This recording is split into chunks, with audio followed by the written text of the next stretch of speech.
Hello, friends, and welcome back to my session. Today, we are talking about generative AI, and we are going to talk about how we can use generative AI in our local machine offline.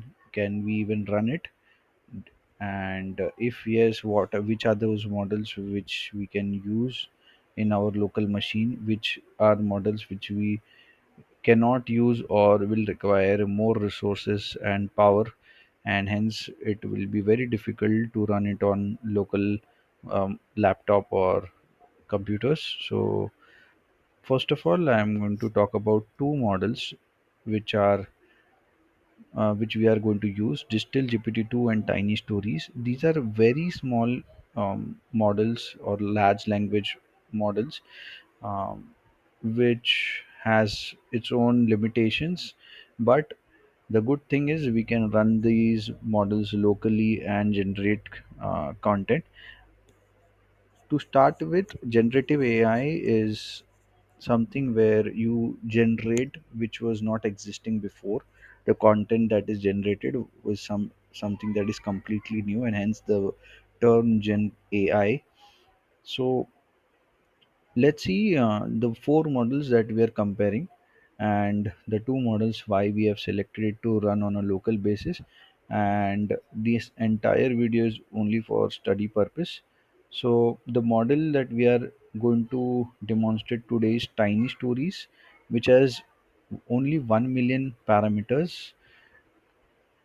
Second model that we are going to talk about is DistilGPT2, which has 82 million parameters. Third and fourth model we tried and failed to run on our local machine, which is Gemma-2B from Google and Phi-2 from Microsoft.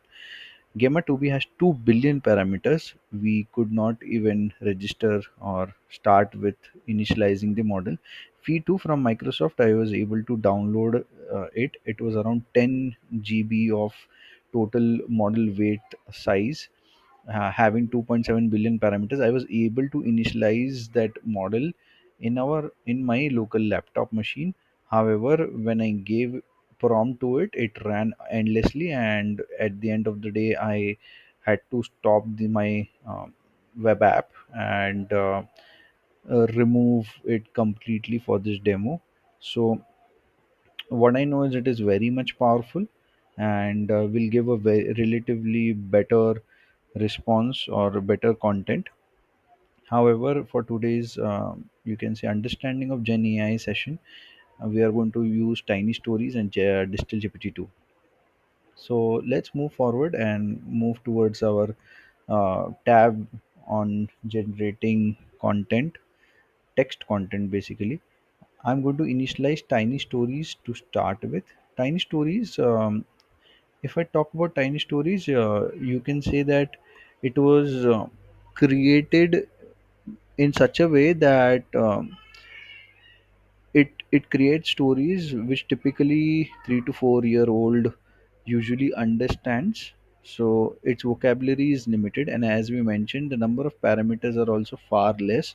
So it will still it is still powerful enough to generate a complete good English sentence and more in a story form. Also, what doing here is I'm giving recommended prompts to give, because if you give a more complicated prompt or a prompt too long, then the model fails to understand or fails to give a good response.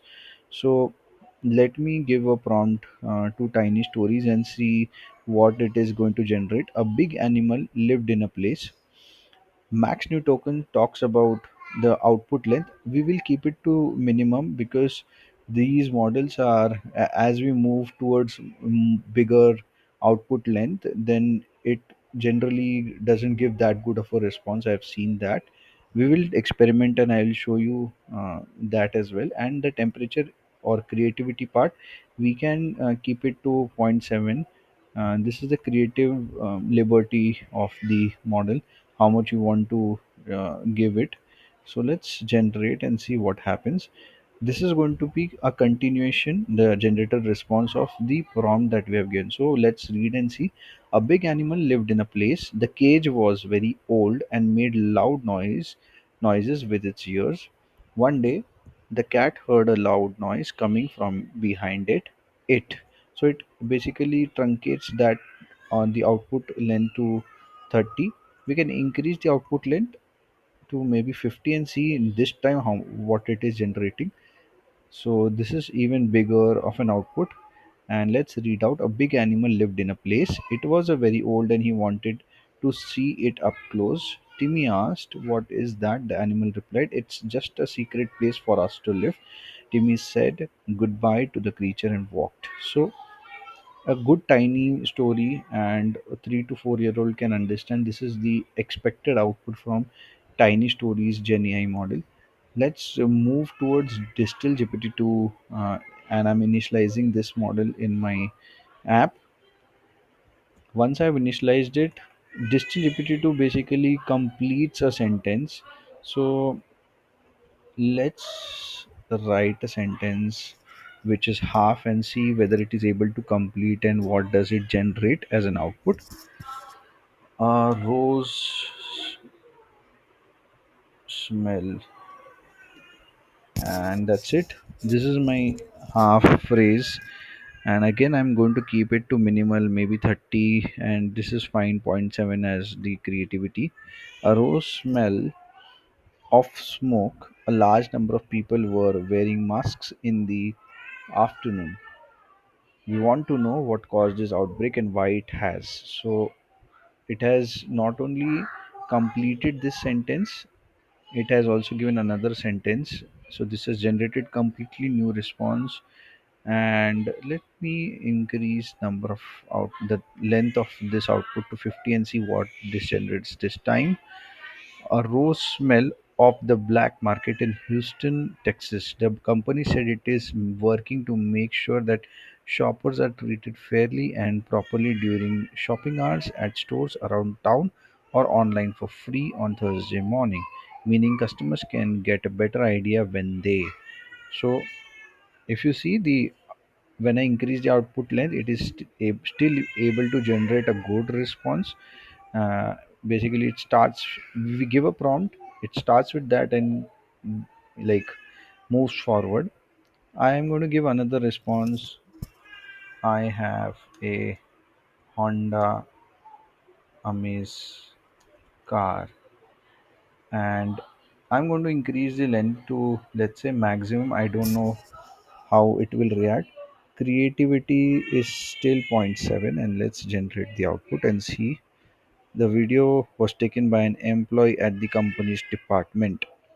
So basically it has maxed out, it has uh, a limitation in its own, so that's the reason it is not able to give the output. Let's reduce the output to maybe 100 and see whether it is able to give an good output or not. I have a Honda Amaze car. It completes the sentence with exclamation, and then the Honda Civic has been selling for more than 5 years now. With its new engine and 4.5-liter V8 turbocharged inline 4 that will be available in the US this fall when it is officially launched, and dealerships around town as well as on their local market through 2014. There are some of those other models out there, but if you want to buy one, then check them off here. So it is able to generate the content somehow related. It should have talked about Honda Amaze, but it talks about Honda Civic after that. So if you again click on the generate response, it might give some other output randomly. Let's see. If I click again, what does it give? See, it has like generated altogether a new response this time. I have a Honda Amaze car, exclamation, the sentence ends, and I have been looking for an older model, and there are some nice things about it. The most important thing is that the new call has something to do with my old ponytail, so I really want this one. So if you see that the second sentence is still related, but as it move forwards towards the third sentence, I don't think it is having any connection with the previous one, and that's the limitation with a smaller models like distal gpt-2 having less number of parameters, that it does not you cannot expect it to create the entire story out of it. That's where we'll have to move towards bigger models having more vocabulary and more power, and more parameters, maybe in the numbers of maybe billions of parameters, which will understands the entire context and then give the response. But still, I hope you love this Gen AI session, and maybe you would have already heard about these models. If not, then heard it today. So do check out these models on Gen AI, and do let me know your feedbacks. And happy to collaborate further on any other topic related to AI. Thank you so much, and have a nice day.